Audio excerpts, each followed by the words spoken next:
Good afternoon, and thank you for joining us today. I'm Kathy Roth UK from Blue Star Families, and I'm really excited to be here with Naz Ash of Welcome US, with whom we are so proud to partner and sponsor. Why does a military family support organization spend time and energy on resettling Afghan allies? Simply because our community cares deeply about this issue.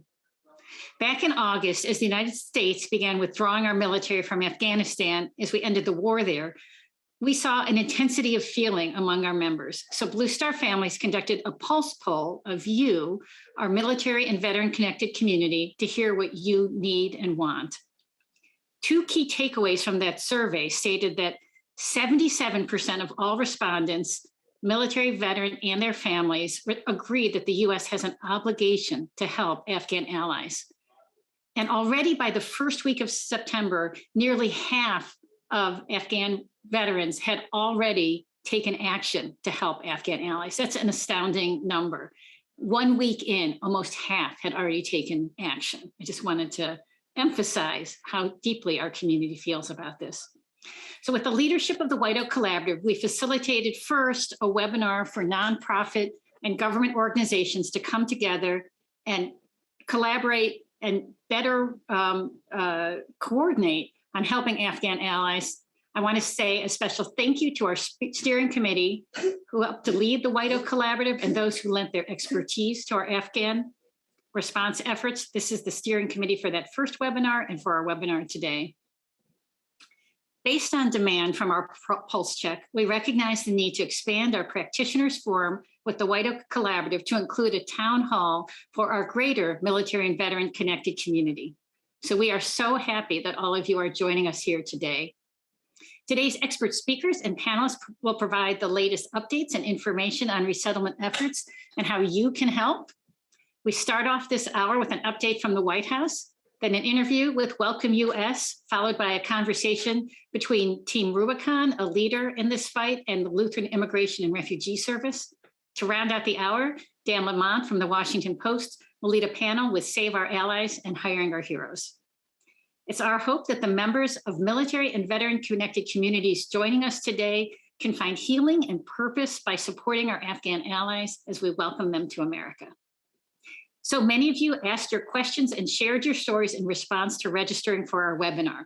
We took what you suggested to shape this event today. This town hall is about the resettlement process for Afghan allies in the United States. If you are looking for additional information for resources outside of the scope to include mental health resources, reach out to us after this town hall or to our website. We have ways to connect you to the right people and organizations to address your issues and questions. Please continue to ask your questions in the chat. We will ask them today, or a member of either Blue Star Families or one of the participating organizations will answer them after the town hall. Please don't forget to share your resources and what's working and not working. We'll share them among our communities and organizations because together we're stronger. My co-host today is another welcoming expert, Nazanin Ash, CEO of Welcome US. Naz, thank you so much for helping us host this meeting and for all your leadership at Welcome US. We are excited about your new role. How are you settling in? I know it's been a whirlwind. It has been a whirlwind, but it's been an incredible and inspiring whirlwind, motivated by all of the outpouring of support, especially by our military families. I'm so pleased to join you today, Kathy, and to join this incredible panel of leaders talking about how the American public and American institutions, again, led by our veteran and military families, are stepping up to welcome our Afghan allies. I'm 2 weeks into the job at welcome.us, and I have come to refer to it as welcome.us because it is as much about us and what we, the American public, our civic organizations, our veteran and military leadership are going to do in support of our Afghan allies as it is about the experience that they're going to have here. And Welcome.us was stood up to be a place where all of this outpouring of support could come together and be mobilized and organized and coordinated and directed so it is as responsive as possible to the needs of our Afghan allies and to the needs of frontline organizations, including veteran-led organizations who are supporting their welcome and integration here. So I'm really excited to answer questions and join you on the panel today. And I'm really excited to hear about all of the incredible ways this community is standing up to support our Afghan allies. Thank you, Naz. To start off this next hour, I'm joined by the person at the forefront of the resettlement process at the White House, Governor Jack Markell. Governor Markell is the White House coordinator for Operations Allies Welcome. Prior to his position at the White House, he served 2 terms as governor of Delaware. Governor Markell, thank you for joining us today to provide some critical updates. Thank you, Kathy. It's great to see you again. Thank you for including me. And I want to thank the Blue Star families and White Oak Collaborative, as well as Welcome.us and all of the partners who are on the call today. And I'm so glad that Naz is a co-host. Naz and I did not know each other 6 weeks ago, and we've become, BFFs ever since then. So thank you so much to her as well. So I really want to pick up where Naz left off. I've been so impressed, inspired, blown away, frankly, by the support from veterans and veterans service and support organizations across the country as it relates to the resettlement of our allies from Afghanistan. You all have a unique perspective on our obligation, and I am so appreciative that you've been vocal about it. And I know a number of you have questions, including how you can continue to help. And the first thing is I'd say, please keep up being vocal, keep up the volunteerism. You all have a unique voice. It's probably the single most important voice in the country as it relates to the resettlement of our allies from Afghanistan, because people listen to you. Elected officials listen to you, your neighbors listen to you, we all listen to you because you have earned that voice, and please keep using it. You know, as I do, that our allies from Afghanistan will contribute to our country in so many ways. They'll bring new ideas, new energy, new perspectives, just as refugees and immigrants have throughout our history. The other reason that you all are so important is our Afghan allies see you as a trusted source of information, of understanding, of communication, and being a bridge between cultures. And not everybody is as supportive as you are, which means your support is all the more important. When people ask how they can help, frankly, usually the first thing I point them to is Welcome.us. So the fact that Naz is here, I'm not going to repeat all the amazing things that they're doing, but they have become, in addition to the name of the organization, it's also a phenomenal website where people can go and sign up and help in so many ways. And I really encourage you to check it out. And the State Department has actually entered into a collaboration with Welcome.us, which is really important. A number of organizations on this call have stepped up to the plate. Some of them, not all, Team Rubicon, the Student Veterans of America, the American Red Cross, Blue Star Families, of course, TAPS, the VFW, and Iraq and Afghanistan Veterans of America, to name just a few. We are so grateful. In addition to visiting Welcome.us and getting involved there, a few other ways you can consider helping. The private sector has been just remarkably supportive, and many of them have veteran employee resource groups that are contributing in creative ways, from traditional clothing drives and volunteer efforts to programs to help our Afghan allies learn how to interview for jobs, to build resumes and the like. Those of you who may be landlords and have housing available could be a great resource, because affordable housing, I think, is probably the single biggest challenge that we have. I mean, it's not going to come as a surprise to any American that housing across the country is really expensive and not in great supply. So anything that you can do to help our allies from Afghanistan with housing would also be welcome. And of course, if you have a business, the idea of, we think the most important thing we can do is put our friends from Afghanistan on a path to self-sufficiency as quickly as possible. So to the extent that you have employment available or you have friends who have jobs available, that would be really helpful as well. And the welcome.us website has a great, it's called a welcome exchange, where you can plug in and provide all kinds of needs. So a number of your organizations have been helping on our safe havens, which are the U.S. military bases where Afghans are temporarily staying. And your role there, your help there is more important than ever. Many of you will have received the update that my director of Veterans Outreach, Tamika Jackson, sent along, which was really a request for veterans organizations to step up to volunteer to support Team Rubicon and Safe Haven donation logistics. There's still a need for 10 to 15 local vetted veteran volunteers who are already associated with VSOs to support these efforts at each Safe Haven, but the need is especially acute at Fort Pickett, Fort Lee, and Fort Bliss. And you can either reach out to Team Rubicon directly or to Tamika.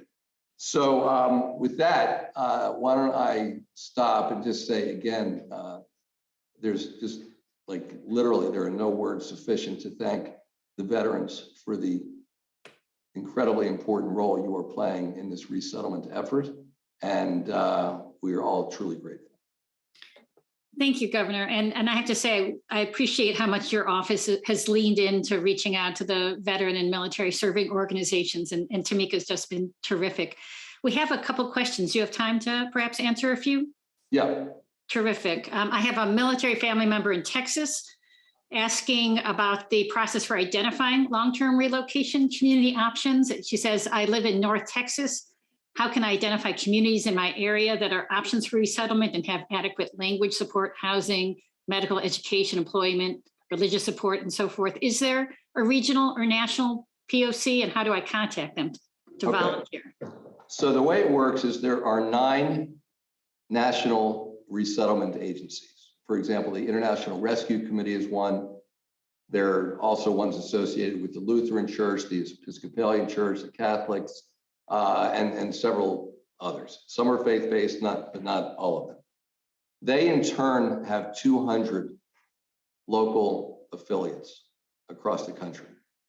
And so it's really those local affiliates that are working the most closely with our allies. It's really the local affiliates who are working with the local communities to determine what's the capacity of the local community to resettle a particular family. And it's not so simple as saying, we're just going to send 200 people to San Antonio. It's really a matter of, does the school system have the capacity to accept this family? Does maybe the mom has MS, and does the apartment building, is it acceptable for somebody with MS? And so to your question, it would be great to get in touch with those local resettlement agencies. Welcome.us actually has on their website, and Naz can correct me if I'm getting this wrong, but I've looked at it before, where you can go to welcome.us, click where it says, do you want to help? And there's actually a link based on where you live to the local resettlement agencies. Naz, is that a fair way of putting it? A fair way of putting it, Governor. Thank you. Yeah.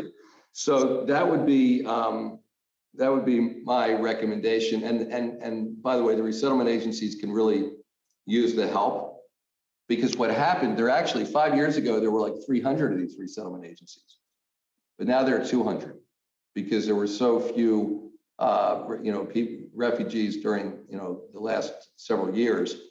So they are literally simultaneously trying to rebuild their own capacity while also handling what will be the biggest resettlement effort in many of their lifetimes. Super. One more question, then I'll let you go because I know you're very busy. This is a bit of a compound question. What sort of congressional support do we have? My congressman has been very supportive, but I don't see language in the Afghan Resettlement Act that addresses who will be coordinating with decision makers. at a local level? And how are we ensuring local community members that their new Afghan neighbors have been properly vetted while we welcome our new guests and make them feel at home? And I just would like to say in our survey, 86% of our respondents felt that it was important to have that vetting done properly. Yeah, so let me start with the vetting. Since, a very specific question, let me explain it. And then you can be the conveyors of the information into your communities. Yeah. So first of all, I think it's important to understand that nobody flew from Afghanistan directly to the United States. Everybody stopped at one of a number of US military bases in Europe and the Middle East. The Department of Homeland Security sent 400 Customs and Border Protection officers to those bases in Europe and the Middle East. And they did what's called a multi-layer screening and vetting process. It's the intelligence community, law enforcement, and counterterrorism. And they do what's both called a biographic and biometric screening, where they essentially take all the information about the evacuees and then sort of test them against extensive databases. If a flag was raised, that person would not be allowed to fly to the US. When they get to the US, they actually go through another screen. And if by some chance somebody showed up and a different red flag popped up, again, they would not be allowed past the airport. They would go into a secondary hold area. So that's how the screening and vetting process works. The question about members of Congress, we've had great bipartisan support. It's not 100%. And so there are some who have not been supportive. I will tell you, though, that the support of the veterans, I think, has been the single most important factor in us having the support across the country, across both parties, because as we all know, there's nothing blue or red about providing a safe and dignified welcome to our allies. This is who we are as a people. And the fact that the veterans know that, and more importantly, that the veterans say that, has really helped us a lot with support for members of Congress of both parties. And then the last part is in terms of who works with the local community. Every state, I think except one, has a state refugee coordinator that essentially reports in to the governor. Those are the folks who work really closely with the resettlement agencies, with the local communities, and they work in partnership to make sure that the local communities are prepared to do a good job of resettling our Afghan allies. It's fantastic. That's super helpful and super interesting information. Thank you so much for spending some time with us today. Well, thank you. It's great to be with you. And if I got any of that wrong, both Naz and Chris, who just came on, who does a wonderful job running the Lutheran immigration refugee effort, they'll tell you if I got anything wrong. But thank you so much for having me, and thanks to all of you for what you're doing. Take care. We appreciate you. Bye-bye. Okay. Now I'm delighted to welcome Tanya Murphy, Blue Star Family's National Capital Region Deploy Fellow and Navy spouse, who's going to take over our next segment. Tanya is a member of Blue Star Family's Deploy program, which is our flagship diversity leadership training program. Representing Blue Star Families, Tanya is volunteering for Afghan Allies resettlement area efforts in the DC area. Tanya, can you take it from here? Absolutely. Thank you so much, Kathy. And hello to all of you that are joining us today. One of the most important parts of my work as a Deploy Fellow is to look for ways to support military families of color in ways that are not just checking a box or, filling a thing, but actually substantial and truly meaningful. And helping Afghan families falls directly into that work, especially because so many of the families who are being resettled worked closely with our service members, aiding and supporting them. So when I heard about the efforts to evacuate our Afghan allies, like so many of you, I felt compelled to get involved. And I found an opportunity to volunteer right here in my area in the National Capital Region with other military spouses. I initially started helping by sorting donations, and then such as personal items, furniture, clothing, all kinds of items that families might need right off the bat. Then my husband and I were lucky enough to get to help with a home set up for an Afghan family as they moved into their home here in DC. And then most recently, I was able to help again with moving furniture, and I was able to include my children, two of my sons, with me on that. So that's just sort of the start of my volunteer work. There's so much more to be done. And I'm actively engaging with Blue Star families and with other community groups, such as local community groups, such as React DC, to support plans and work that's going to continue to go forward as we help welcome our Afghan families and provide the needed support. To provide more information on the volunteer donation efforts for our Afghan allies across the country, not just here locally, our co-host Nazanin Ash is here to answer our questions. Nazanin, I'm so excited to be speaking with you today. Tanya, I'm so privileged to speak to you today. Your leadership and the volunteerism and what you're doing to help resettle our Afghan allies is exactly you're representing the spirit of what we're finding across America right now. And that's what Welcome.us was set up to help mobilize and organize. So I'm so inspired by what you shared. Oh, well, thank you. I am honored to get to be a part of it.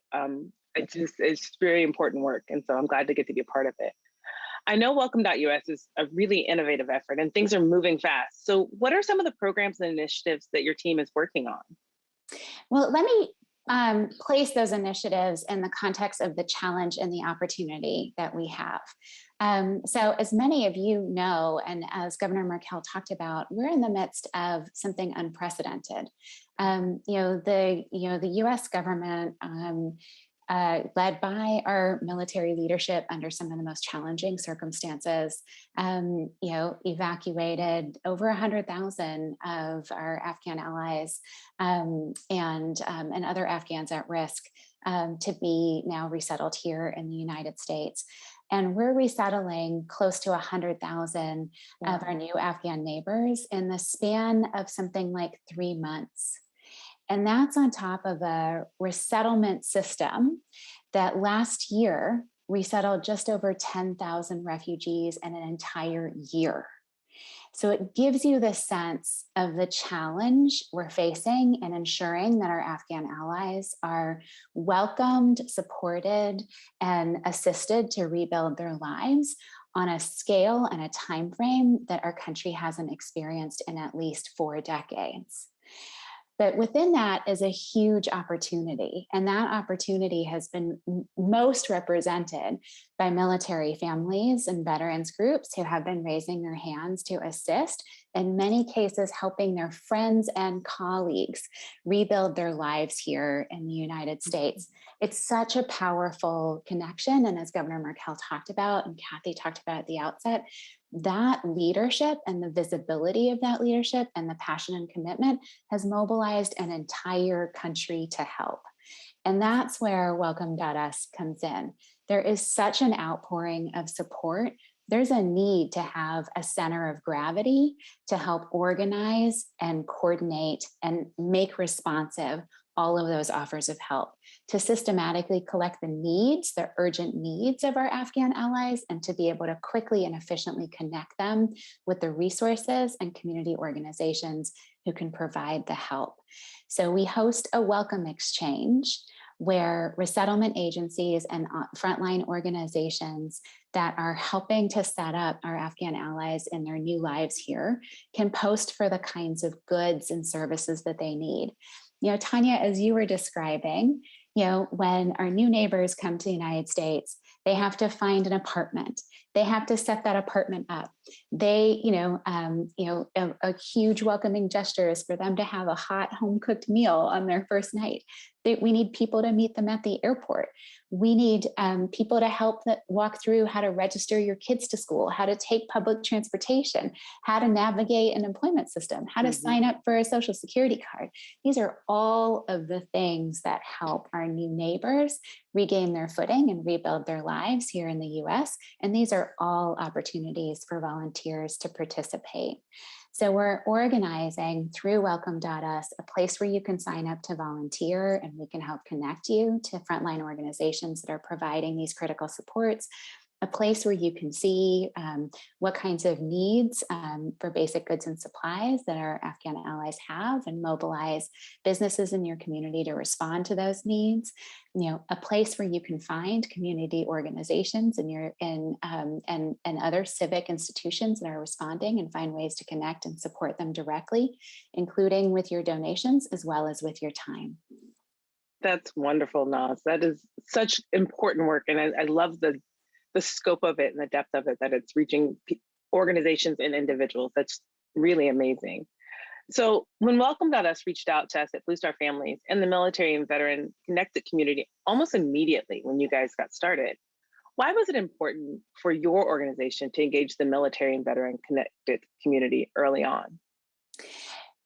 So much because of what Kathy shared at the outset. I mean, really, like imagining that 80% of veteran and military families believe that we should be assisting our Afghan allies, and that, as Kathy pointed out, within a week, over nearly 50% of them had already taken an action to support our military, our new Afghan neighbors. You're leading the way, and you're inspiring the country to contribute. If you go back to the challenge I represented at the outset, 100,000 newcomers in the span of 3 months, it's not going to work unless the whole of America and its institutions get involved, right? Our resettlement agencies are stretched. They are working so hard, and I'm so excited for my colleague Krish to talk about how resettlement agencies are responding in this moment. They have stepped up in extraordinary ways, and at the same time, there are capacity constraints and limitations that are only constraints if we don't reach out to the full capacity of the American public and American institutions. These are constraints that are lifted when we create many more opportunities for Americans and the private sector and its civic organizations to get involved. And it was military and veterans families that were showing the way to get involved and inspiring other Americans, other American institutions, and the private sector. So it's so important for us to be following the leadership of Blue Star Families and other veteran and military organizations. I love it. I love it. So we have a number of questions being asked by our attendees that are gathered here today. First, how might our community help, even if there are no resettled families in our immediate area? So you can go to welcome.us and you can find organizations that are responding, and you can donate. You can go to the Welcome Exchange, you can identify needs, and you can go to your local businesses and sign them up to meet those needs. I hear there's a need for some diapers on this base. I hear there's a need for some baby formula in this community. I hear there's a need, you can be mobilizers with us of the American public, of private sector organizations, to identify those needs and make sure that no need goes unmet. So people can not only fill the needs themselves, but be a voice to convey those needs to their community. That's right. I love that. Right. I love that. You can learn everything about how to help, and then you can mobilize, your friends, your colleagues, your peers to join you in supporting those organizations directly, or getting your businesses involved, getting other civic institutions involved. And I do want to say there's also, there's opportunities now with a major innovation from this administration for military families to sponsor refugees, to sponsor their new Afghan neighbors directly in their communities. And it's an incredible way to show your support. Naz, thank you again for speaking with me. We appreciate all of the work that Welcome.us is doing to welcome our Afghan allies. And I can tell from the chat that your input has inspired many of our participants already to get involved in their local communities as well. Managing this next segment is Blue Star Family's friend and a leader always ready to respond in a crisis, Art De La Cruz. Art is the CEO of Team Rubicon and a Navy veteran. Art, thanks for joining us today. There's a lot going on at Team Rubicon. Can you give us an update on your efforts? Yeah, well, it's been an incredible journey. Let me start by saying thank you to everyone who's participated. We are but a small piece of what is going on across the country. For those of you who don't know, Team Rubicon is a disaster response organization that helps communities prepare, respond, and recover from natural disasters and humanitarian crises. And when the Afghan evacuation efforts began, we were fortunate enough to be able to step up, and our men and women volunteers, like many of you here, had things to offer, and we took on the task of donation management and distribution. And I'm incredibly proud to say that we've actually distributed we have $18 million worth of value that's come from communities across the country to support these men, women, and children. We have $5 million worth of goods on hand. We've distributed 4.5 million items, and we have another 2.3 million that will continue to move out. And now, I think like everyone, and under Governor Markell, and in coordination with everyone else, we move on to the next steps of these missions, which is, helping families to ensure that they can be welcomed into these communities and begin their journey as Americans. So we're proud to be a part of it. And I will say I'm incredibly honored, in this segment to be able to have someone join me who's been absolutely instrumental in the Afghan ally resettlement. Krish Omara Vignaraja is the CEO of Lutheran Immigration and Refugee Service. And for those of you who don't know, for over 80 years, Lutheran Immigration and Refugee Service has been an absolute champion for refugees and migrants from around the globe. And they've been at the forefront of the resettlement efforts for our Afghan allies. Krish, I'm looking forward to this conversation with you, and thank you for all of that you're doing and your incredible leadership in this space. So thank you for joining us. If it's okay with you, Krish, we'd like to dive right into some of these questions, if that works for you. That sounds great. Well, wonderful. Well, we know our military and veteran connected families are always looking for ways to be involved, as is demonstrated by the number of people who've joined. Can you give us a quick update on what your volunteer process looks like and potential needs and volunteers that you have? Yeah, really appreciate the question. And I think that the way you framed it in terms of the role of Team Rubicon is very consistent with the nature of this work right now. This is not simply kind of ramped up refugee resettlement. It is in some ways, the equivalent of disaster response, because of the humanitarian needs of the 53,000 families who are sitting on military bases right now. And volunteers are critical to the success of this work. So really proud to report that since the last time we were able to chat together on one of these webinars, we now have nearly 50,000 volunteers who have gone to the lirs.org website and signed up to help.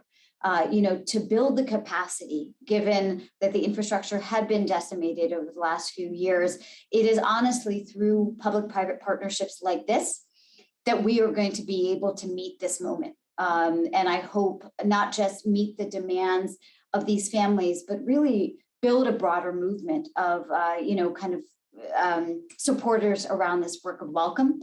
Volunteers are the ones who work with us and the other resettlement agencies in terms of actually welcoming, helping resettle the families that we're talking about. And so it's everything from going to the airport and picking up the families. It's helping us furnish apartments that we found or homes that we found with modest furniture, even stocking the refrigerator with culturally familiar foods. It's helping be drivers as we get individuals to medical appointments. It's helping us fill out the paperwork as parents are enrolling their kids in public schools. It's serving as a mentor as, so many of the kids, as they're situating themselves and diving right into the school year, helping them catch up, helping their parents. For some, English is obviously a second language, and they're still working on proficiency. So there's a lot of ways to get involved, but obviously time is of the essence. We know in the next 2 months, it is going to be a critical time period where essentially all or nearly all of the families are going to be rolling off their military bases and coming into communities all across the country. And so this is where I know there was one question about, well, I'm in Colorado. Wherever you are, we have a way to engage you. LIRS, for example, we're the largest faith-based nonprofit dedicated exclusively to refugees and immigrants. We worked with nearly 10,000 Afghans since the program began, and we have a footprint really all across the country. So if you're interested in getting involved, rolling up your sleeves, we sure could use your help. Well, we truly appreciate everything you're doing, and 50,000, let's see if we can't get 50,000 more to help this incredible work in communities across the country. And I imagine, in addition to the litany of different services that each of us can sortie and provide volunteers for, I imagine the resettlement efforts that you're leading are a lot of work and changing in a really dynamic fashion. What is the most critical need for our Afghan allies, and how can our military and veteran connected communities help you? Yeah, it's a great question. So the two biggest challenges that we're facing right now, one is housing. We as Americans have experienced the affordable housing crisis in the last year, year and a half.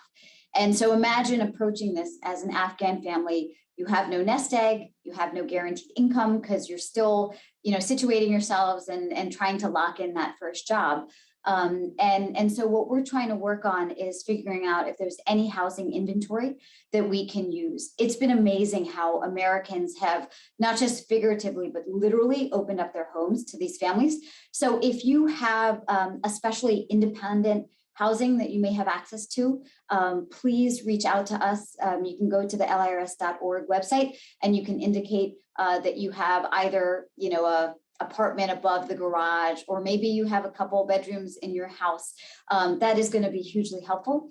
And the second is, as I described, it's time-intensive work. And so knowing that Americans and particularly veteran families understand how these families, they are our allies, right? And I mean that in a broader sense, whether they served as interpreters or drivers, whether they worked at the US Embassy, whether they advanced American ideals through work with NGOs, et cetera. We believe that all of these families deserve a hero's welcome. And so, our hope is that people will actively engage because it is time-intensive work. So I'd say those are the two main priorities right now. Fantastic, and thanks for that. Now, one quick follow-up question here in the time remaining. Is it more effective to donate to large national organizations or small local efforts? Is it an Amazon wish list, or is it a big shipment to a large organization? What has the most impact? Yeah, so I, of course, am biased. So in my humble biased opinion as the head of a national resettlement agency, I'm going to actually say both, that you can have your cake and eat it too, in the sense that if you donate to lirs.org, for example, right, we are a national resettlement agency, but what we represent are local affiliates all across the country. And so, what we do is we try to centralize kind of the pool of funding and then address the various needs that come up. So, if we have an affiliate, for example, in Colorado, we have affiliates in Northern Virginia. We're actually setting up a temporary office because we know that there are literally thousands of families who are coming to the DC metro area. But what we can do is we can actually identify, well, is it housing needs? Because some landlords are saying to us, we need 6 months of rent upfront. Or is it a medical need? Because we know that there are literally thousands of pregnant moms who are on military bases right now. So we're going to have a lot of toddlers, babies to take care of.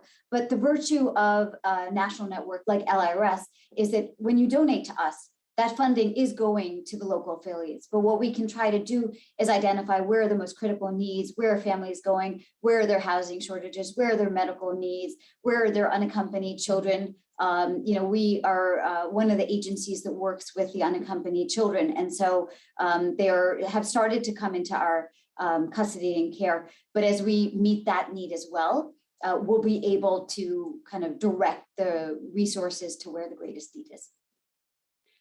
Well, thank you for that, Krish. I know you're incredibly busy, and we couldn't be more thankful for what you've done on behalf of, for the military and veteran communities.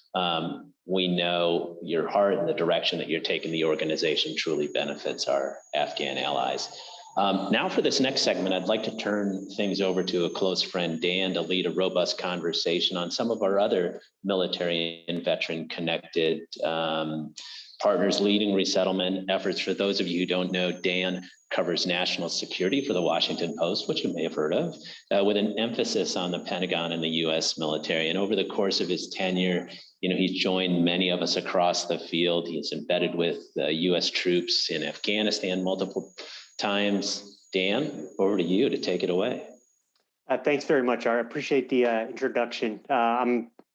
This is near and dear to my heart. I've been traveling in and out of Afghanistan since 2010, and actually in recent days communicating with a personal friend made there that's currently at Fort Bliss, hoping to get cleared and start his new life soon.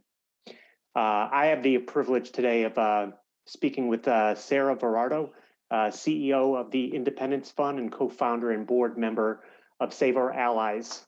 Sarah and her team work tirelessly for our wounded veterans. Following the announcement to end the war in Afghanistan, Sarah and her team decided to also step up for our Afghan partners.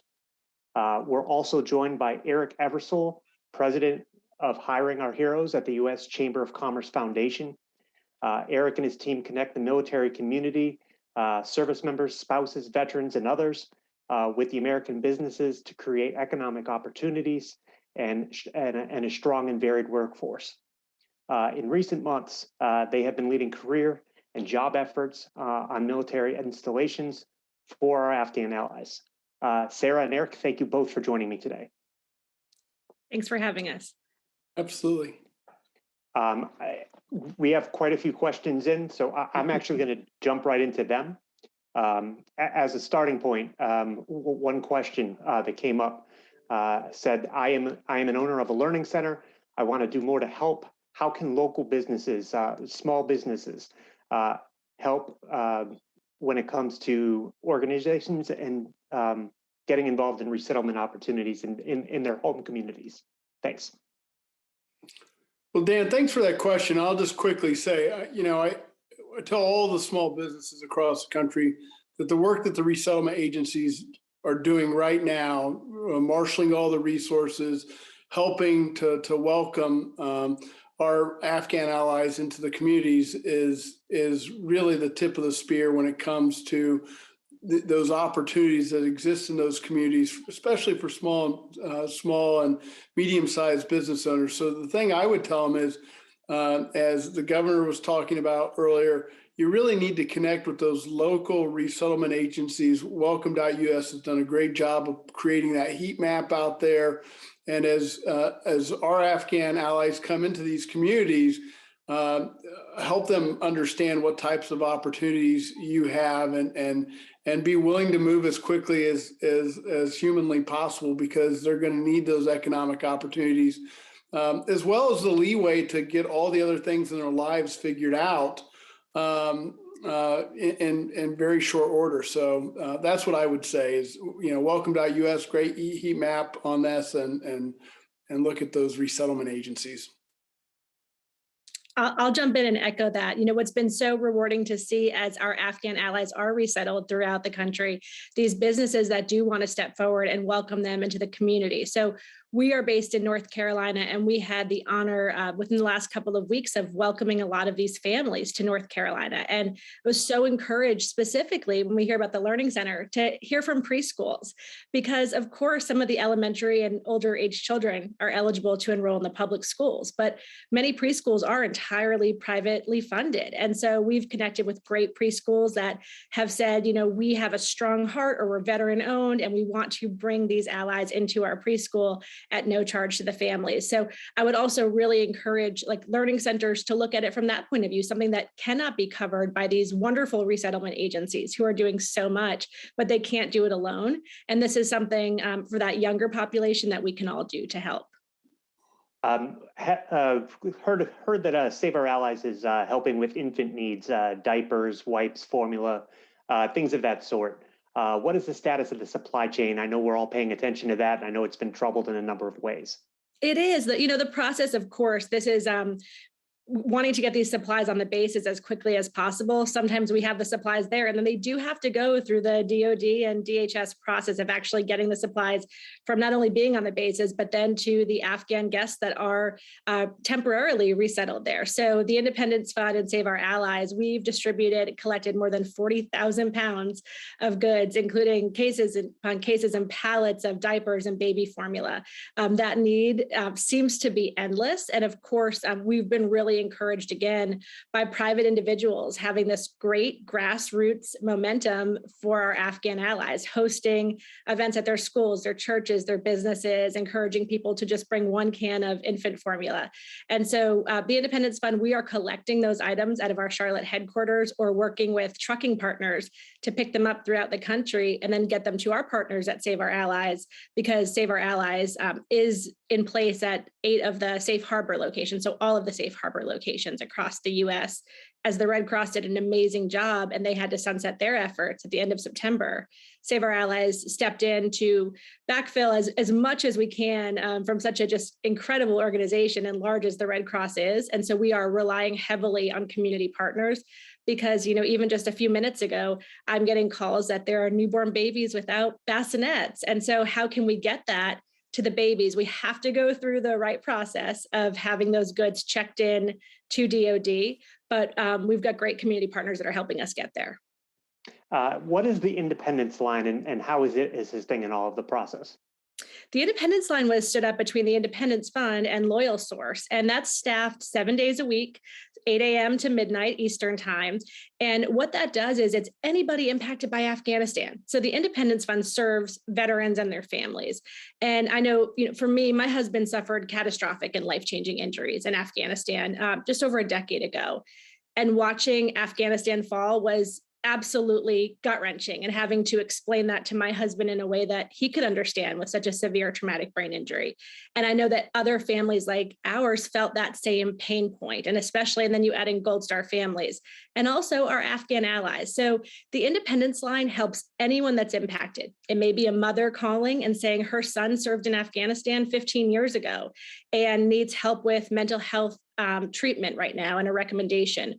Or it can be an Afghan guest that is at one of the US sites calling and saying, I am just so stressed and worried about my family members. And that's the number one call we do hear from our Afghan allies when they're calling in.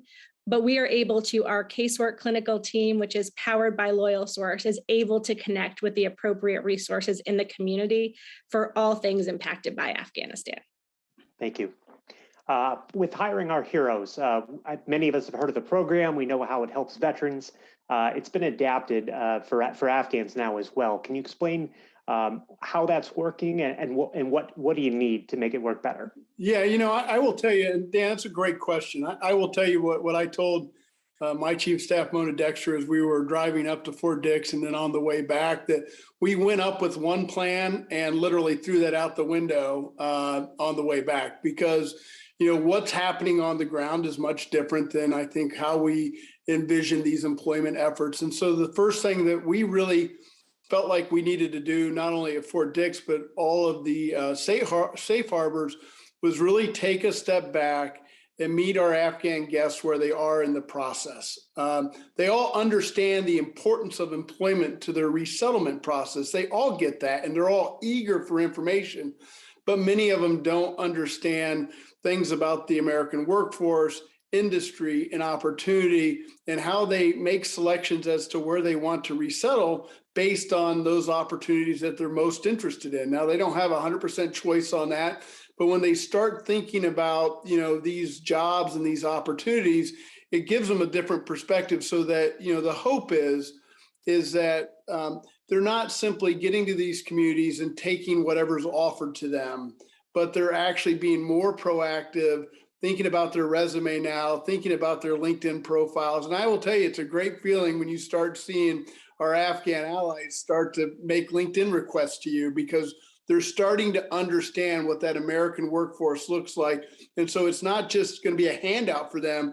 It's going to be, how do we leverage them in a way that's most economically beneficial to them and to our businesses, which desperately need the talent that they bring. So that's one aspect of what we're doing. I think the other aspect of it, so let me stay on that quickly. We've been doing briefings. We've done 34, 35 now, maybe 36 in the last 3 weeks. More than 2,500 Afghan allies have attended those briefings across 7 of the safe harbors.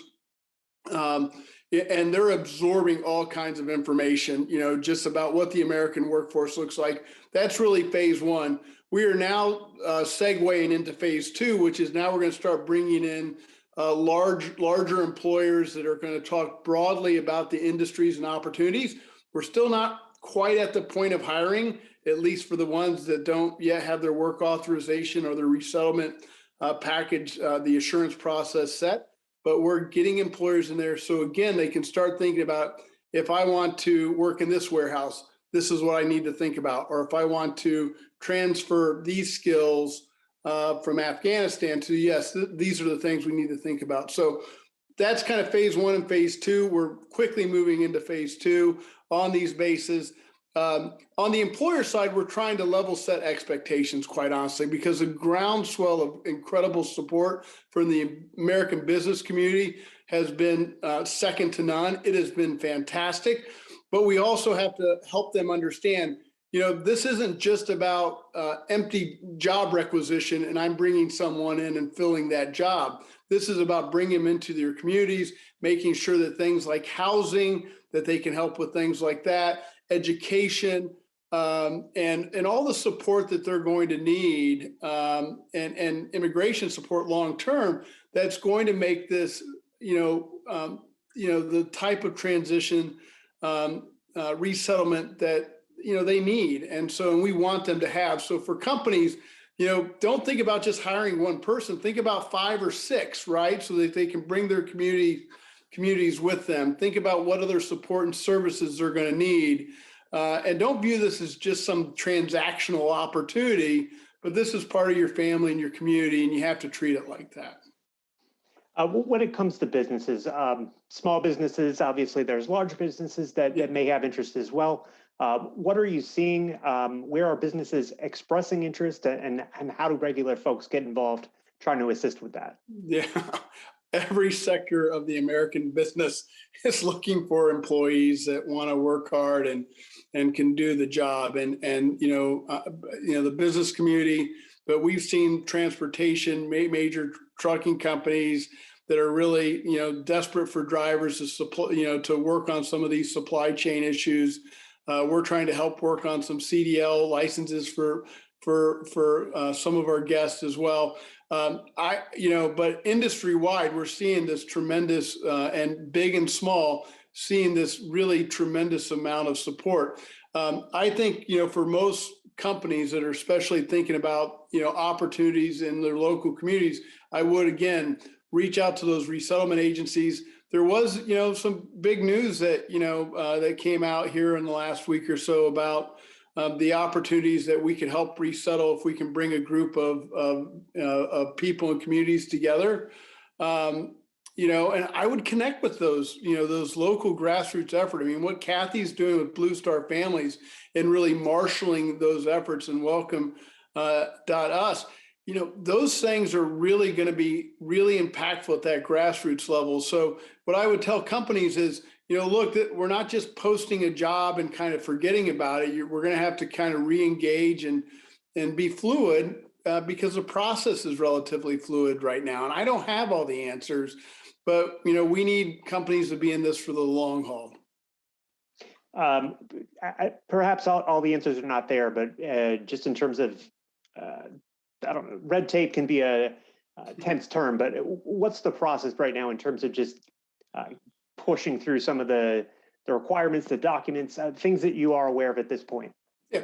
Well, look, I think we've talked about it. I mean, I think that, our government agencies, DHS, state, DOD, have done a fantastic job of welcoming our guests into these safe harbors and doing that initial processing.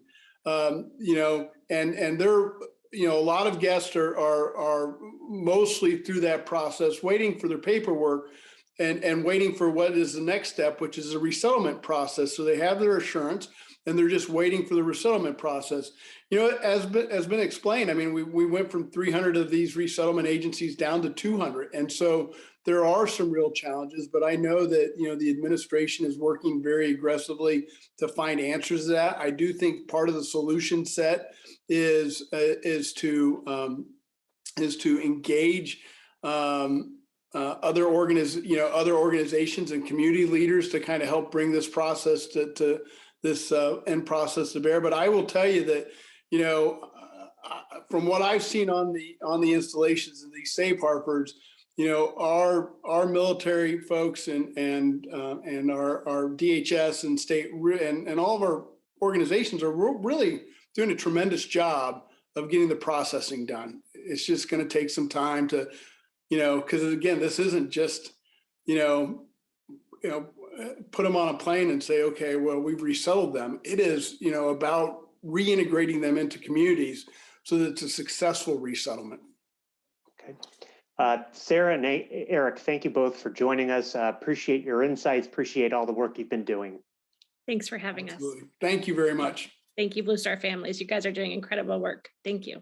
Dan, Sarah, Eric, just echoing thanks for your segment and your incredible contributions here. Eric, it was so great to hear you talk about how Hiring Our Heroes is systematically working through, you know, some of the challenges that come with building a plane while we're flying it and finding all the ways to support our new Afghan allies, including with employment that will help them rebuild their lives as fast as possible. And Sarah, it was just amazing to hear about the way your organization is providing support, both for military families who are deeply impacted and for our Afghan allies and for our youngest new Americans. And Dan, thank you so much for your expert facilitation. It was great to hear from all of you and a pleasure to be part of the panel today. Kathy, over to you to close us out. Thank you, Naz. It was so wonderful to get to work with you today and looking for many more opportunities in the future. I know I got so much out of our panels with Art and Krish and with Dan and Sarah and Eric, really amazing information. You can find, we're collecting all the resources and information shared today, and we'll be distributing them to all of you by email. So please look for that afterwards. You can find a tremendous bank of resources, including information about all of those resources featured today at the White Oak Collaborative website that's here on your screen. This resource bank is broken down by topic and it's searchable. If you have a resource that we're not featuring, or if your organization wants to be included, let us know and we will be thrilled to include it. We want to make this as transparent and useful to our community as possible. There are two exciting new developments I want to flag for our community. The Schultz Family Foundation, in partnership with Stand Together, the Starbucks Foundation, and Hello Neighbor, is announcing a $1 million fund called Mobilizing America for Refugees to assist community-based organizations engage 10,000 plus volunteers across America. So please go there to see how you can access up to $45,000 in individual grants. Also, the US State Department is working with Welcome US and many others, including Airbnb, to develop an easier and more engaging way to get involved in resettlement efforts, which is called sponsor circles. We'll be talking more about this at our next webinar, but in the meantime, please check it out. It is a way for small groups of people to get together and organize their efforts to be sponsors across the country. Blue Star Families team is sharing more information about that with you in the chat. Reach out to us if you have questions or need additional help. That helpline that Sarah shared is a fantastic resource as well. We want to hear more about your feelings and concerns. We know that this issue is personal to our community and we will be right there with you all along the way. Your input is really valuable, so share. We're here to serve you. You can reach us directly in this email, after this webinar, or reach out in chat. We would like you to fill out our post-event survey so we can make these opportunities as valuable as possible for you. We would like to know what you like, what you'd like differently, and what other topics you'd like to see focused on. Finally, I want to give a shout out to our friends at the Travis Manion Foundation who continue to be a leader within our community. They hosted an Afghan Allies Resettlement webinar this month with a fantastic hero of mine, General Joe Dunford. You can see a recap of this webinar on their website if you are interested. I'm really proud to be working with all of you, those in our host committee, those of you who are watching today. You have all done so much to help welcome Afghan allies. There's still much more work to be done. Thank you for joining us. We look forward to hearing about your efforts in the weeks and months to come. Look forward to seeing you soon. Thank you, everyone.